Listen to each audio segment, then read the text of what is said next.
नमस्कार जी। नमस्कार सर जी। क्या नाम है जी आपका? सर मेरा नाम त्रिलोक साहू है। त्रिलोक जी, आप कहाँ से हैं? मैं ग्राम पेंवरो, तहसील गुरूर, जिला बालोद, छत्तीसगढ़ का रहने वाला हूँ। त्रिलोक जी, आपने क्या क्या भक्ति साधनाएं की हैं अभी तक? सर संत रामपाल जी महाराज जी से नाम दीक्षा लेने के पहले मैं भक्ति साधना तो नहीं करता था, लेकिन जो मेरे पूर्वज हैं वो कबीरपंथी थे और संत विलास साहब जी के शिष्य थे वो लोग, और मैं दीक्षा नहीं लिया था। सर क्या काम करते हैं आप? सर मैं 15 साल से राजनीति में हूँ। जनपद पंचायत गुरूर का पहले मैं सदस्य रहा, उसके बाद जनपद पंचायत का फिर चुनाव लड़ा, फिर जनपद पंचायत गुरूर का सभापति रहा, उसके बाद फिर चुनाव लड़ा, फिर जीता तो जनपद पंचायत गुरूर का उपाध्यक्ष भी रहा हूँ। तो फिर क्या कारण बना कि आप संत रामपाल जी महाराज जी की शरण में आए? सर एक दिन ऐसा हुआ कि मेरी जो बड़ी माँ हैं, वो लोग पहले से संत रामपाल जी महाराज के शिष्य थे, तो वो जब भी हमारे घर आती थी तो कहते थे, बेटा कि धरती पे संत के रूप में परमात्मा आए हैं, भगवान आए हैं, कबीर परमात्मा जी के अवतार आए हैं। ऐसे करके जब भी आती हो तो हमारे घर में वो चर्चा करती थी, एक बार चल के देखो बेटा, एक बार जाके देखो, एक बार इनका ज्ञान सुनो करके।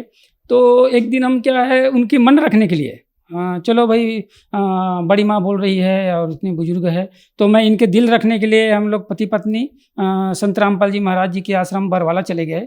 और वहाँ जब गया देखा तो इतने सारे लोग थे, इतने माने अच्छी व्यवस्था थी और इतने सारे लोगों का अलग अलग सिस्टम था। संत जी का एक अलग ही अलौकिक ये देखा तो मेरा मन हुआ कि हम लोग वहीं से नाम दीक्षा ले लिए। सर संत रामपाल जी महाराज से नाम दीक्षा लेने के बाद आपको लाभ भी प्राप्त हुए?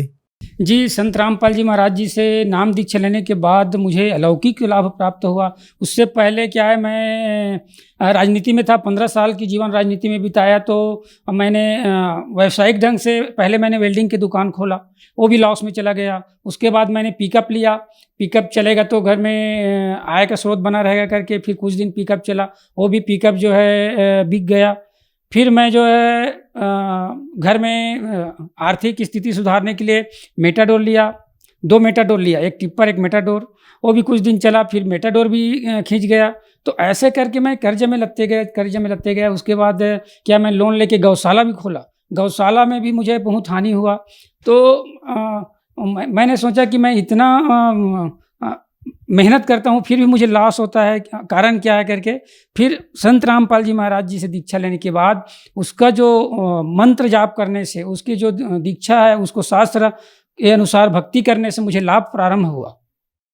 और लाभ प्रारंभ ऐसे हुआ कि भक्ति करने के बाद मेरा जो बड़ा वाला लड़का है आज वो न्यायालय में सर्विस भी करता है, 2 रोटी परमात्मा बढ़िया से दे रहा है। और मुझे सबसे ज़्यादा लाभ ये हुआ कि मुझे एक मोक्ष मार्ग मिला। मैं अभी तक यही समझता था कि जो हम लोग जो कर रहे हैं जनता सेवा, जो राजनीति में हम लोग कर रहे थे, वही उसी को बड़ा समझता था। लेकिन संत रामपाल जी महाराज जी के ज्ञान समझने के बाद, सत्संग सुनने के बाद, उनकी किताबें पढ़ने के बाद ये मुझे ज्ञान हुआ कि अभी जो चीज़ हमको करना है वो तो हमने स्टार्ट भी नहीं किया है। संत रामपाल जी महाराज जो है सत्संग में बताते हैं कि मनुष्य जीवन 84 लाख योनियों के बाद मिलता है और उसके बाद दूसरी योनि में जाना पड़ता है।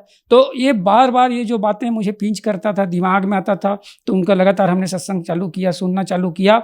आज जो है उनके सत्संग सुनने के बाद हमें यथार्थ ज्ञान हुआ है। और ऐसा संत मैं सोच के कभी मेरा रोना भी आता है सोचने के बाद कि हम लोग कहाँ पड़े हुए थे और उसको हम लोगों को संत रामपाल जी महाराज ने एक यथार्थ चीज़ बता दिया। किताबें खोल के दिखा रहा है, हमारे पवित्र गीता को दिखा रहा है, हमारे पवित्र चारों वेद को दिखा रहा है, उंगली रख के बता रहे हैं। आज पूरा पढ़ा लिखा इंसान है, पढ़ा लिखा समाज है। संत रामपाल जी महाराज जी ने एक ऐसा समाज का निर्माण कर दिया कि नशा मुक्त समाज और सब भाई बहन प्रेम से रह रहे हैं, ईर्ष्या द्वेष राग से दूर हैं, ऐसा समाज का निर्माण कर दिया। ऐसे सोच के मुझे ऐसा लगता है कि निश्चित ही सतयुग जैसा माहौल आ रहा है। ऐसा लगता है लोगों के बीच में बैठने से संत रामपाल जी महाराज सचमुच में धरती पे स्वर्ग लाए, ऐसा एक आभास हो रहा है।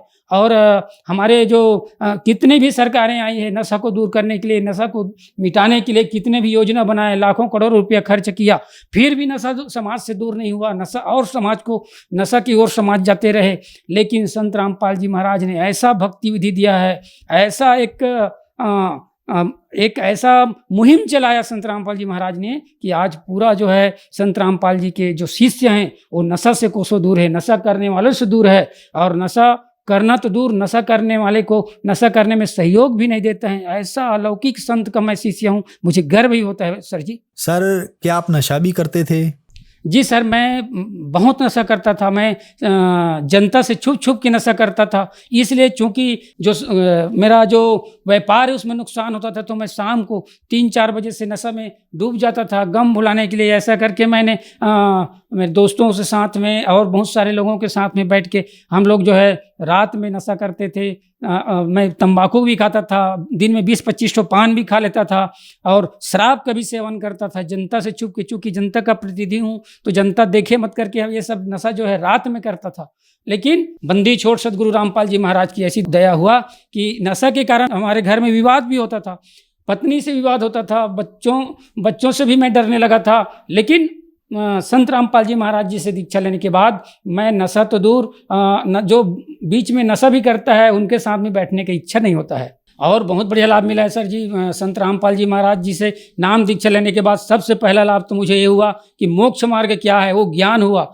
बहुत ही दलदल में फंसा हुआ था, मुझे उस कीचड़ से निकाला, राजनीति रूपी दलदल से निकाला। ये बहुत बड़ी लाभ मुझे परमात्मा बंदी छोड़ सदगुरु रामपाल जी महाराज ने दिया है। और साथ ही साथ आज मेरा परिवार स्वर्ग की तरह हम लोग रहते हैं, मेरा परिवार सुखी है। 2 वक्त तक की रोटी बंदी छोड़ संत रामपाल जी महाराज की दया से हमको मिल रहा है। और आज हमारा 4-5 एकड़ का फार्म हाउस है, वहाँ हम लोग सब लोग रहते हैं। सर संत रामपाल जी महाराज से नाम दीक्षा लेने के बाद आपको बहुत सारे लाभ प्राप्त हुए। आपने बताया कि आप कर्जे में डूब गए थे और जो काम आप चलाते थे वो सफल नहीं हो पाता था। संत रामपाल जी महाराज से नाम दीक्षा लेने के बाद आप सब लोग सुखी हैं और आपका एक फार्म हाउस भी है, ये बहुत बड़ी बात है। लेकिन संत रामपाल जी महाराज जी के बारे में कहा जाता है कि संत रामपाल जी महाराज से जो भी श्रद्धालु जुड़ते हैं वह अंधश्रद्धा के तहत जुड़ते हैं। ये बातें कहाँ तक ठीक हैं सर? हाँ बिल्कुल सर जी, संत रामपाल जी महाराज जी से जो भी जुड़ते हैं वो अंधश्रद्धा भक्ति के तहत नहीं जुड़ते हैं। जिनको जानकारी नहीं है, पहले मैं भी यही सोचता था, लेकिन जब संत रामपाल जी महाराज जी के सत्संग सुनेंगे, उनके किताबें पढ़ेंगे तो पता चलता है कि संत रामपाल जी महाराज जी के साथ में पढ़े लिखे लोग जुड़ रहे हैं, IAS IPS लोग जुड़ रहे हैं, टीचर लोग जुड़ रहे हैं, जो पढ़ा लिखा समाज है वो जुड़ रहा है। इसलिए चूंकि संत रामपाल जी महाराज अपने मर्जी से कुछ नहीं बताते, अपने मर्जी से एक भी शब्द उन्होंने नहीं बताता है। जो भी बताता है संत रामपाल जी महाराज हमारे शास्त्रों से, हमारे वेदों से, हमारे पुराणों से उंगली रख रख के बता रहे हैं कि देखो बच्चों, यहाँ पर ये लिखा है, यहाँ पर ये लिखा है। और अभी तक हम लोग जो भी साधना कर रहे थे वो मनमाना आचरण था, गलत साधना था, जिससे हमको कोई लाभ नहीं होने वाला है। ऐसा साधना हम लोग करके दुख पा रहे हैं, संकट में घिरे हुए हैं और कर्ज में दबे हुए हैं और इसी नशे में डूबे हुए हैं। गलत साधना करने से ये पूरा समाज जो है गलत दिशा में जा रहा है, उसको जगा रहा है, उसको बता रहा है, उंगली रख रख के बता रहा है कि अभी भी समय है, पढ़ा लिखा समाज है, आप जो है जानो, हमारे वेद को जानो, हमारे गीता को जानो, पवित्र बाइबिल और कुरान को जानो और उसके हिसाब से भक्ति करो। निश्चित आपको सुख मिलेगा, शांति मिलेगा, परिवार में सुख समृद्धि आएगा। ऐसा सदगुरु संत रामपाल जी महाराज जी बता रहे हैं। और पढ़ा लिखा समाज है सर जी, किसी को भड़काने की, बरगलाने की जरूरत नहीं है। पढ़ा लिखा समाज है। मैं सब वो अपना जो किताबें हैं, अपना गीता है, अपना वेद है, अपना बाइबिल है, कुरान है, 18 पुराण है, सबको मिला सकता है संत रामपाल जी के जो बताए हुए ज्ञान में मिला करके खुद वो अपना जांच कर सकते हैं। सर संत रामपाल जी महाराज से नाम दीक्षा कैसे ली जा सकती है? सर जी, संत रामपाल जी महाराज की इतनी दया हुई है आज मानव जाति पर कि आज पूरे भारत में बहुत सारे नाम दीक्षा केंद्र हैं। और संत रामपाल जी महाराज की दया से टीवी पर सत्संग आता है 7:30 से 8:30 बजे तक। उसके नीचे में जो पीली पट्टियां चलती है उसमें कैसे दीक्षा लेना है उसका फ़ोन नंबर उस पर चलते रहता है। उस फ़ोन नंबर पर आप नोट करके उसमें कांटेक्ट करके आप पता करके अपनी नज़दीकी नामदान केंद्र का आप पता कर सकते हैं और संत रामपाल जी महाराज जी से आप नाम दीक्षा ले सकते हैं। धन्यवाद सर। सच साहब जी।